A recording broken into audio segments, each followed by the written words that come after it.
So you need to create a resume. All job seekers have a resume, and you should have one as well. However, if you haven't written a resume in a really long time, or this is the first time you're writing a resume altogether, you probably don't know where to start. So today we're going to talk about the different things that you need to have in your resume to make it really factor in. Keep in mind that when you write a resume, you are mostly writing toward applicant tracking software systems, or ATS, but you're also writing to people. So you need to make it hit on two different levels. For the ATS, you need to make sure that you have the right words in there and the right layout in order for them to parse that information. It's not as smart as a person, so it's going to be creating a way to get from point A, your resume, to point B, their software system. So you need to make it easy for them, or they're not going to be able to see your information and your resume will get lost. Or on the better side, you're applying and you have an opportunity to see your resume, but you're going to make a lot of work for yourself as you try to move all of that information. The first thing that you need to have on your resume might seem like a no-brainer, but let me tell you, a lot of people forget about it. That's your contact information. Up at the top of your resume, you need to have your name, of course, your phone number, your email address, and then your LinkedIn URL. Make sure that your LinkedIn is a custom URL, which is preferably your name. You can put your address on your resume if you choose to. Some ATS will like it, and also some people will like it, but it's not a requirement, so you do what feels comfortable for you. When you think about your email address on your resume, a couple of hints there. Make sure that it is a professional email address. Don't use something that is cute or fun or interesting, because you are presenting your professional brand. Likewise with your phone number, obviously your phone is your phone and that's fine, but make sure when people call you that they are getting a professional voicemail if you're not answering. The next thing to put on your resume is your title. If you have an older resume, you probably have an objective. An objective says, to obtain a position in which I can ... That's not what you want now. You want a headline or title. Why? That's because when a person is looking at your resume, that lets them know who you are for them right away. So that's the position that you're looking for. It's not necessarily the position you have now, unless, of course, you are looking toward getting that same position moving forward. So you'll change that title or headline every time you apply to a different position. The next thing after your title or headline is your summary or branding statement. In the past, it has been called a summary, and it's typically a bulleted points of all of the things that you've done. So for instance, 10 years of experience in this, 15 years of experience in that. Get that idea out of your head. That is not what your branding statement or summary should be in today's resumes. Today you want to answer the question, why should I hire you? That's what your summary is saying. Keep pronouns out of it, no I, my, or me, and make it succinct, roughly around 3 to 4 lines.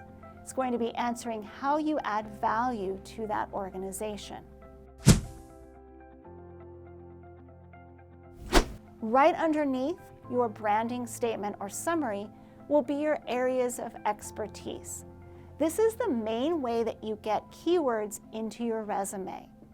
So if you are applying for a specific position online, one of the ways the applicant tracking software will see you is because of your keywords.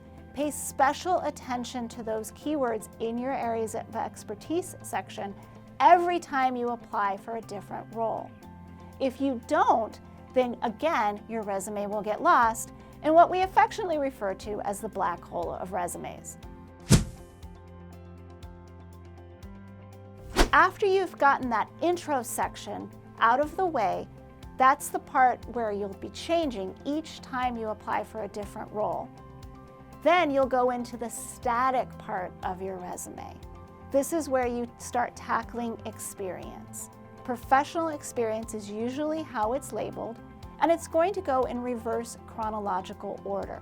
So what you do now, or what you most recently did, followed by what you did prior to that. For each position that you include, you'll want to have the company name, its location, so it's city and state, the dates you worked there, including the months, your company title, what you did, and your accomplishments. If you've already written a resume, you're likely going to see that your resume is loaded with a whole bunch of bullet points, and each bullet is followed by a task that you did in that job. Again, that is an outdated approach to resume writing. It's not the worst thing in the world, but when you're writing for both people and computer systems, the computer systems can deal with the bullets, and that's fine. People cannot. They don't know what to look at. What I always tell people is to think of a bullet as a punch. When you give a bullet a punch, you are trying to draw attention to something. Therefore, hold your bullets just for your accomplishments.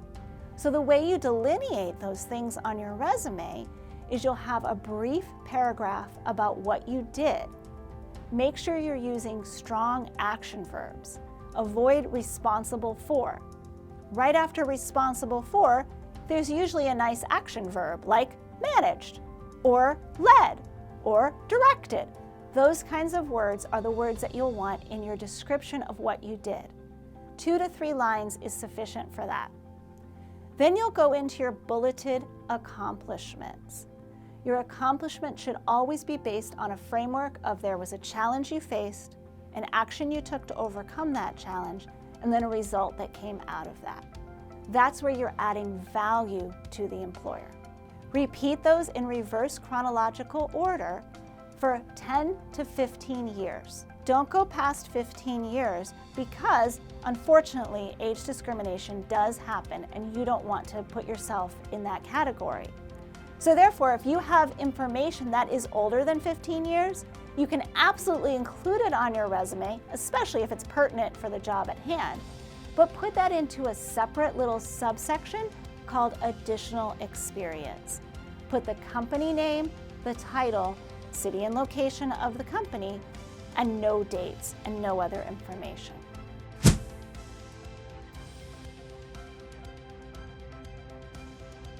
After your experience section, you'll move into education. You'll want to have your degrees, again, in reverse chronological order if you have more than one. You'll want to write what the degree is as well as its acronym. For instance, Bachelor of Science, in parentheses, BS, and then the major that you got. You'll put the school name and the city and state of the school. Do not include dates in your education section. The only caveat to that is if you graduated in the last 5 years, and that's really your big selling point is that you have this degree, then you can absolutely include the dates. But after 5 years, remember to remove it.